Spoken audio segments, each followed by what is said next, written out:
Am I the a-hole for announcing that my dad's not paying my college tuition? My aunt and uncle are paying for my cousin's college. My dad had a college fund for me, but he had stipulations. Like he wanted nothing below a B for grades and to pre-approve any classes I take, weekly meetings to discuss grades, and a bunch of other stuffs. Which would be fine if you have a normal dad, but mine isn't. My dad has a temper, and I spent 6th to 12th grade stressed out about grades, and being screamed at or grounded over things that sometimes weren't even my fault. Like a teacher not updating online grading, and an assignment being marked missing because of it. And getting my backpack and locker randomly searched by him, for no reasons besides to make sure I'm not hiding anything. So I decided to pay for college myself because 1, not being stressed over getting screamed at, and 2, I didn't feel like constantly worrying that he'd disapprove of a class or a grade and decide not to pay, which I could totally see him doing. I'd rather be in debt than controlled for 4 more years, and I just finished my first year. Well, my family got together on 4th, and, well, sometimes they're nosy. They were talking about my cousin's school, and my uncle looked at my dad and said, "Well, how much is Opie's school costing you?" I said, "What are you asking him for? I'm the one paying for it." Later on, my dad was pissed off and said that it was out of line to say that, and that I embarrassed him. I didn't do it to embarrass him. I was just being honest. He doesn't even know how much tuition is, so he was the wrong person to ask. Am I the a-hole? Now for the top comments. Lol, not the a-hole. I admire you. This 1,000 times. Props to Opie to ditching his dad's toxicity and being his own man. Now his pops has nothing to hold over him, and he can tell him to kick dirt when he does something toxic again, such as being mad about telling his uncle he's paying for his own school. Not the a-hole. So what if he was embarrassed? His emotions are not yours to manage. You just told the truth. Hell, expand on it. Yeah, there were too many micromanaging strings attached to accepting money that I didn't want to relieve my anxiety-ridden high school years. Also, your dad sounds ridiculous and kinda scary.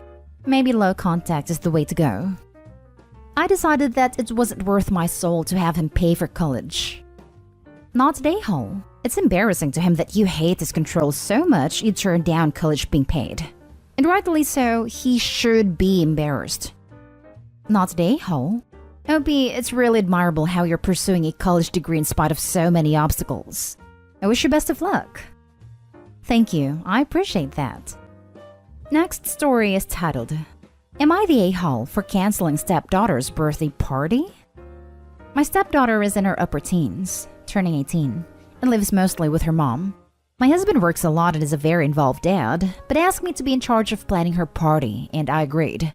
I spent several $100s and many hours of my own time making sure I had everything just right. Recently, stepdaughter's mom verbally lashed out at my husband and was screaming and cussing at him. I snapped at her and told her she has no right to speak to my husband in that way and to shut her mouth. Stepdaughter flipped out saying I attacked her mom, and now both mom and stepdaughter are scared and traumatized. Stepdaughter also uninvited me from the birthday party, saying she's too uncomfortable to have me there and wants her mom there. The party I planned and paid for. So I ended up canceling the reservation, catering and decoration rentals, and opting to put that money towards what I feel is a better cost and use of my money. Am I the a-hole for ruining her birthday? Edited to Ed. Stepdaughter was not present for the argument. She heard from her mom that I basically told her to shut up later. Bio mom drove to our home and was in our driveway screaming and cussing at the top of her lungs.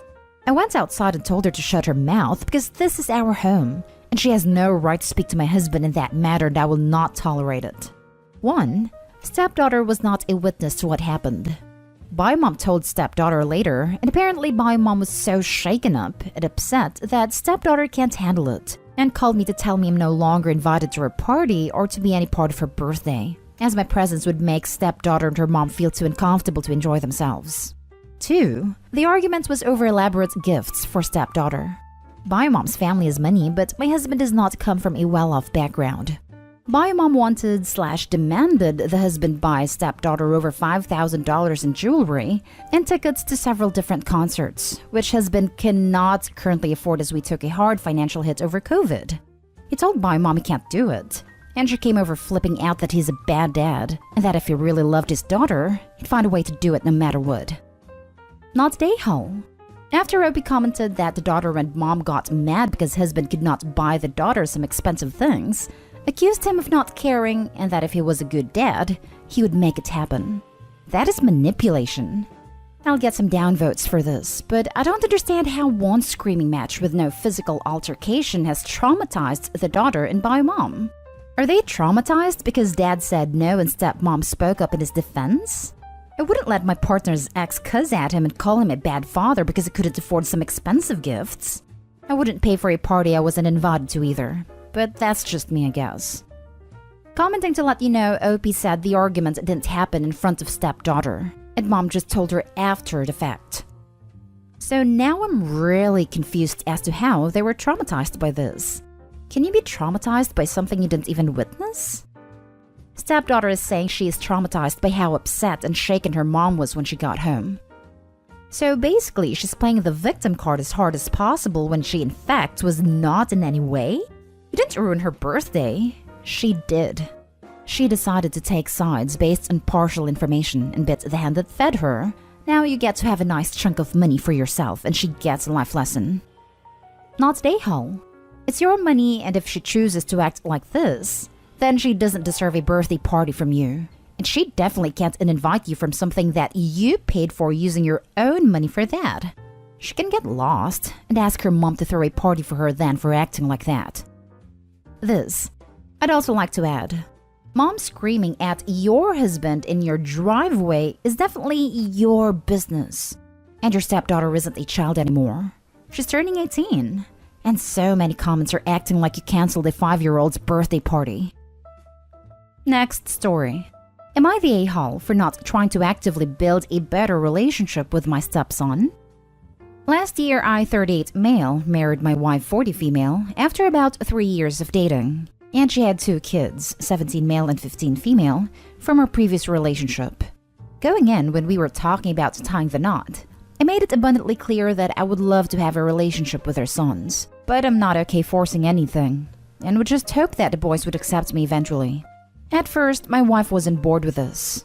The reason I don't want to force the relationship is that 1, I feel that good relationships are built naturally, and 2, I was the kid. And both my mom and dad and step-parents, mom's husband and dad's husband, tried to force me to treat them as parents, and that just made everything implode when I didn't. And to this day, I do not talk to my parents as step-parents, but about 10 years now. Well, anyways, I never tried to force anything. While my wife and I were engaged, I sat down with the boys and said, I won't try to force anything. I'm not trying to replace your dad, as he was a good guy and I miss him too. He was a colleague at work, but unfortunately passed away 5 years back. I had met my wife in a group grief counseling. I was there since my fiancé passed, and we had found solace in having each other in our lives. And life's just weird like that. Didn't even know she was my colleague's wife until she showed me a picture, and her sons are aware of the entire situation. But told them I'll be available if they do want to have more than just a cordial relationship, and they agreed to this. 15 has been more open to us having a relationship, while 17 keeps it completely cordial, as in we're civil towards each other and not at each other's necks. I'd still ask if he wanted to join 15 and me for whatever we were doing, but no hard feelings if not. But now, my wife has become increasingly more annoyed that 17 doesn't want to. The other day, my wife sat next to me and asked me to actively try to build a better relationship with 17, because it hit him especially hard when his dad passed. I said I'll ask him what he wants to do. It's his life and I'm fine with the way things are now. She said that he's just a kid and he doesn't know what he wants, and that I should take him fishing, just the 2 of us, so that we can have a more familial relationship. I again said I'll talk to him and ask if he wants to, but I'm not going to force it. She then got angry at me and said that if you don't try, nothing will happen. I know my kids. He's secretly hurting seeing you and 15 having a good relationship. So I asked if he told her that, and she said no, but still insisted to try more. It's not like I don't try. I still invite him out to ride bikes or whatever, even when 15 is busy. Just the 2 of us, but I just take his no as a no and drop it. I think he's content with how things are right now. I just want some outside perspective. Am I the a-hole? Now for the comments. Not the a-hole. You're doing great. 17 is old enough to know if he wants to be around you, and eventually he may or may not want more. 17 years old is also old enough to build a deep resentment towards you if you smother him like a wife is wanting you to. It sounds as if she has good intentions, but disregards her 17-year-old's feelings. Maybe a good compromise could be asking him if he feels left out and encouraging him to come tell you if he ever feels excluded. It sounds like the two of you are in good terms as is. Thank you. Yeah, we're in fairly good terms. Like I'd say common pleasantries like good morning and stuff like that. Just not wanting to join in on like hikes or riding bikes or what have you. But another commenter pointed out that he may generally just not want to, as he is 17 after all. I agree that I should ask if he's feeling left out and encourage him to speak his mind more if he does at any point, and we'll squeeze that in when we get a chance to have a sit down. The only different approach I would take if it was me would be to make sure it's something 17-year-old is into. It might not be you, but the activities you choose. Otherwise, keep doing what you're doing. I think that could work out. Thinking about it, I usually invite him out to do outside activities. He likes to game, like Call of Duty or whatever the hot games are this year. But it's been a hot minute since I last picked up a controller. But I'd be willing to at least try. And hopefully still have the finger dexterity I had when I played games in my youth. Thank you for the suggestion. Not Day-Hole. I think your approach is the healthiest one here. And the 17-year-old is being cordial and civil, so there's not even an issue. I think pushing would ruin the relationship you have now and the possibility for a better one later. And I would truly like it if a better relationship started to form. But yes, I feel like pushing it would do the opposite. It's like when we were kids and the parents would set up play dates. Very rarely do those friendships last in my experience. Maybe it was me if all of them failed. But I stand by what I said near the beginning of the post, that good relationships come naturally. No one needs to be friendly with everybody, so on and so forth. Now for the last story. Am I the a-hole if I let my dad's girlfriend know she can't stay at his house after he died? This past 4th of July, my dad passed away unexpectedly. The death was very traumatic. But it was worse for my sisters and I since we were the ones who found and tried to save him. My dad left the house in our names and wanted us to take care of it since he only bought it for us. Well, about 3 months beforehand, my dad's girlfriend came from Venezuela to live with him since they've been talking for about a year, and this would be the first time they've ever met. After my dad passed away, she has been crying and grieving just like us all, but there are certain things that she has done that has made my sisters and I upset. While viewing the body, she kept saying how he could leave her alone like that after her journey, and that he promised her that he wasn't. Then while my cousins were over to view the house at his room, she locked the room door, took the key, and then left to my aunt's house. I understand that she is grieving the death of the person she loved, but that was my dad, and she's not considering our feelings like that. She has told me that her pain is worse, and I just got offended because she didn't even try to save him. My sisters and I tried to save him, and we had to see him in a way that we never thought would happen. I'm not sure what to do because she is a good person, and my dad loved her very much and was very happy with her. But these little situations make my sisters and I a bit angry. Edit. I wanted to come and address some things. My sisters and I are not kicking her out right away. She can stay and grieve with us because my dad was the love of her life, but we are wanting to know what exactly she has planned. My sisters and I also have been incredibly kind in this situation because he was someone important to all of us. My family members are here helping us with the paperwork and everything. And from what I know, she only asked for a work visa and not for anything marriage related. I don't want to be rude to her, but it's just become something that has happened unexpectedly, and all the financial responsibilities have become my sister's and mine. We are being very considerate, but we just don't want our feelings to be invalidated because of what happened. My family members never saw the house, and my dad just bought it last August. So when I was trying to show them the house, they wanted to see how he did his room because he would always talk to them about it. The only thing that we want is to be able to go and have his shirts because they smell just like him. Not Day-Hole. Honestly, I'd get any valuables and important papers out of the house now as well, just in case. You haven't known her that long, really. Also, if the house is in Opie's and their sister's name, then they have say over the house in my opinion.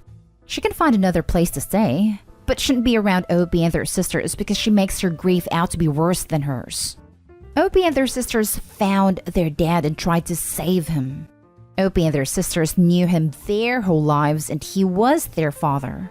The girlfriend only knew him less or just over a year, and from what Opie said, didn't even try to save him. However, grief and shock at something like that can hit people differently, so maybe she just froze. But her reaction to Opie's grief is unacceptable in my opinion. Dismissing someone else's emotions in general is a Nehal move. To make someone's grief seem less than yours is an even bigger one in my opinion, especially onto that grief being related to a traumatic event.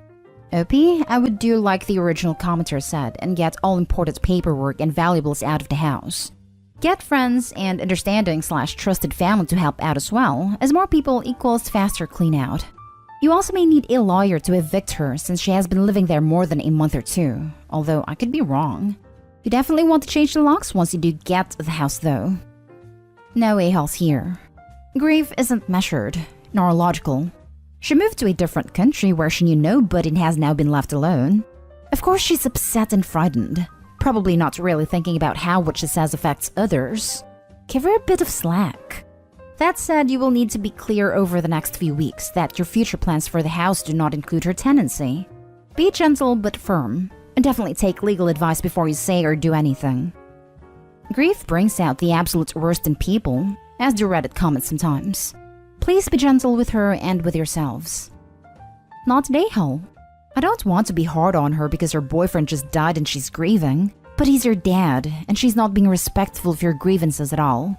Regardless of who tried to save who, it's your house now, and she's crossing boundaries. Telling you that her pain is worse is ludicrous. How can losing your one-year online boyfriend possibly be equal to losing a father? Be nice, be civil, but be firm. If you want her to leave, then ask her to leave.